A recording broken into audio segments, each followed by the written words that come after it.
Que la paix et la bénédiction du Tout-Puissant soient sur tout un chacun de nous. Nous allons continuer, comme promis, après Fajr. Et actuellement, après jour, on va continuer la lecture aussi. Notre candidature à l'élection présidentielle du 24 mars 2024 a pour fondement la réhabilitation des institutions de la République et la restauration de l'état de droit par des réformes qui repensent les fondations de l'État et consolident l'unité du pacte républicain. La consolidation de l'État-nation est indispensable au développement et à la cohésion nationale. Macky Sall avait bafoué complètement notre cohésion sociale et nationale. Il a voulu, je dis bien, mais il ne l'a pas eu. Il a voulu faire du Fouta son fief, mais il a oublié que les Denyanko et les Dinfis y sont. Il a oublié le métissage et l'embrasement des métissages, les multiples métissages qui se sont multipliés des millénaires avant. Continuez notre lecture. Notre candidature ambitionne la réduction de la fracture sociale, la redynamisation des services publics, le comblement des inégalités, la promotion de l'égalité, les chances qui sont les principales causes du déclassement de l'injustice. Que vivent nos concitoyens. Ce faisant, l'éducation et la santé seront au cœur des priorités d'un État-providence qui feront de l'inclusion et de la redistribution des viatiques d'action.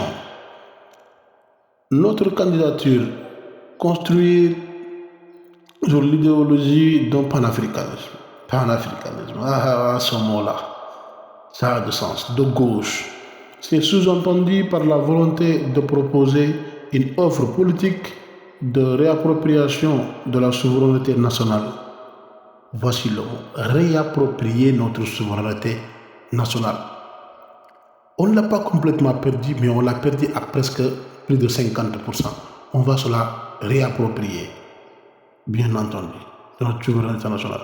En matière de gestion des ressources naturelles, de diplomatie, de défense et de sécurité. Convaincu qu'une indépendance intégrale ne peut se faire sans une maîtrise de l'économie. Convaincu qu'une indépendance intégrale ne peut se faire sans une maîtrise de l'économie, encore une fois, de l'élevage, de la pêche et de l'agriculture. Nous sommes pleinement tournés vers la réalisation de la souveraineté alimentaire, numérique, fiscale, énergétique et scientifique. Vive la République, vive le Sénégal. Mon Seigneur, mon Dieu, voici quelques mots, quelques lignes que je viens de vous lire. Vous voyez,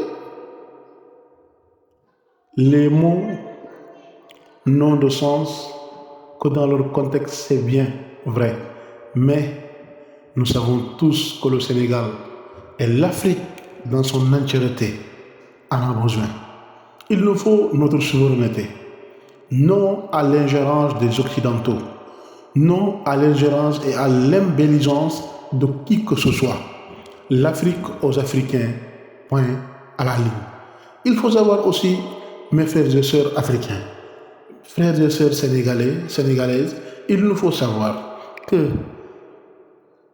le pôle Nord et le pôle Sud se sont divisés, c'est-à-dire l'hégémonie américaine d'une part et l'Occident, les ennemis de ce monde comme je les cite, la Chine, la Russie et les autres, les BRICS de l'autre part. C'est-à-dire, pour se faire frayer un chemin, il vous faut choisir un camp ou un allié. Et moi je vous dis, en tout cas l'Occident n'est pas un allié fiable. Sur ce, à très bientôt.